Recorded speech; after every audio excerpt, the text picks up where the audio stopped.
৩ April Bangla মাসের ২০ চৈত্র গিয়েছিলাম মতলবের বেলতলী সুলেমান শাহ ল্যাংটার মাজারের শেষ অবস্থা জানতে।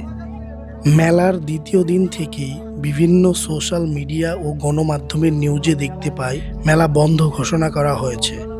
এটার বাস্তব প্রমাণ নিতে যাই আমরা, আর সেখানে ঘটে আমাদের সাথে এক অপ্রত্যাশিত ঘটনা। ভিডিওর মাঝে বলছি কি হয়েছিল। সকাল সকাল রাজধানী ঢাকা থেকে ফেরির মাধ্যমে প্রথমে চাঁদপুর শহরে যাওয়ার জন্য লঞ্চে উঠি।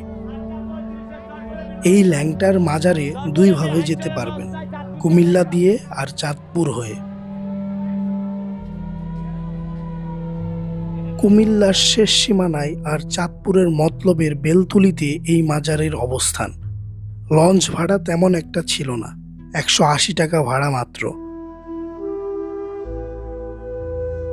বাংলাদেশের আনাচে কানাচে শত শত মাজার তৈরি হয়েছে, যা এই ল্যাংটার মাজারের মতোই ভণ্ডদের তৈরি মাজার। আমি মাজারের বিপক্ষে না, কারণ আমাদের দেশে যখন ইসলাম প্রচার হয়নি তখন বাগদাদ, ইরান, ইরাক, আরব, পারস্য থেকে বহু অলি আউলিয়া সাধকরা এসেছিলেন ইসলামের আলোয় আলোকিত করতে, যাদের জন্য আমরা আমাদের নামের শুরুর শ্রী সরিয়ে মোহাম্মদ বসাতে পারছি। কিন্তু কালের বিবর্তনে বিভিন্ন ভণ্ডরা এই মাজারকে ব্যবসায় পরিণত করেছে। কোনো অলি আউলিয়ারা বলে যায়নি তোমরা আমার কবর পূজা করো, কিন্তু তারা আল্লাহকে সিজদা করা রেখে হিন্দুদের মতো মাজার পূজা শুরু করেছে। এদের ভণ্ডামির জন্য অলি আউলিয়ার নাম ক্ষুণ্ণ হচ্ছে, মানুষ দিনে দিনে ইসলাম থেকে সরে যাচ্ছে। মাজারকে পূজা না, বরং তাদের কবর জিয়ারত করা সুন্নত। এইসব ভণ্ডদের মধ্যে অন্যতম হলো ল্যাংটা পীরের মাজার। যে ব্যক্তি নিজের পর্দার বিধান লঙ্ঘন করে ল্যাংটা থাকত, সে কিভাবে ইসলামের আদর্শ প্রচার করবে তা আমার বোধগম্য নয়।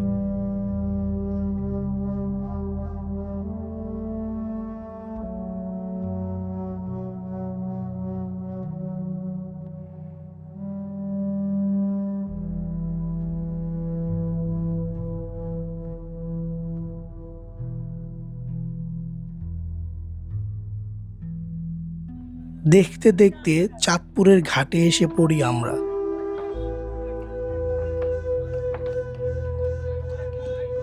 এখান থেকে অটোতে এবং সিএনজিতে করে রওনা করি আমরা।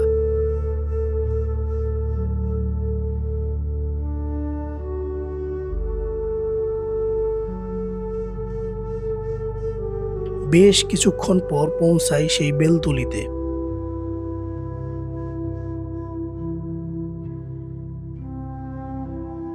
প্রশাসন বন্ধ করে দিলেও মেলা তখনও চলমান ছিল।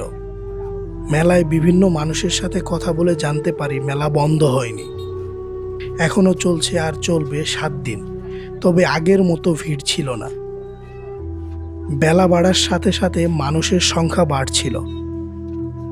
সন্ধ্যায় নাকি জাঁকজমকপূর্ণ হয়ে ওঠে। এই মাজারের খাদেম লাল মিয়া, তার পারিবারিক আধিপত্য বিশাল। ল্যাংটা পীরের পরিবারের কেউ কোনো অনুদান না পেলেও এই লাল মিয়া ও তার সন্তানরা মাজার নিয়ে ব্যবসা করছে দারুণ। এই লাল মিয়ার অত্যাচারে মাজারের পাগলরাও অতিষ্ঠ হয়ে গিয়েছিল, যার কারণে তাকে উত্তম মাধ্যম দিয়েছিল মেলার দ্বিতীয় দিন। এই ঘটনার পর প্রশাসন বন্ধ করে দিয়েছিল মেলাটি।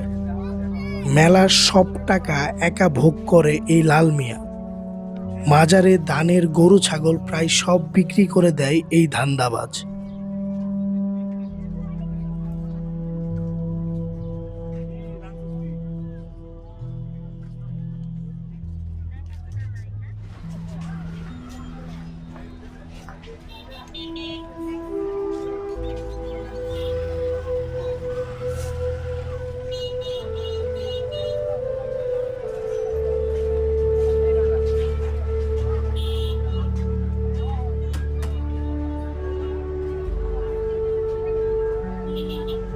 এই সব কিছু মেলার মানুষের মুখে শুনে আমরা মাজারের ভেতরে প্রবেশ করি।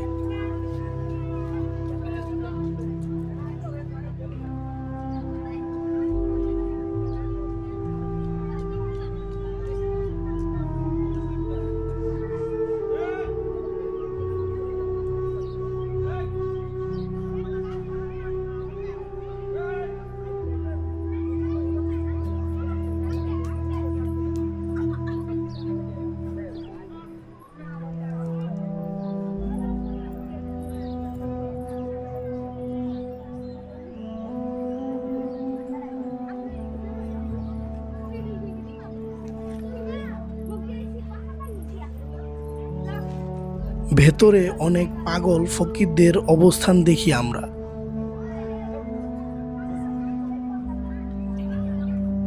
এক পাশে হিন্দু মুসলিম মিলে মোমবাতি আগরবাতি জ্বালিয়ে কিসের যেন পূজা করছিল তারা।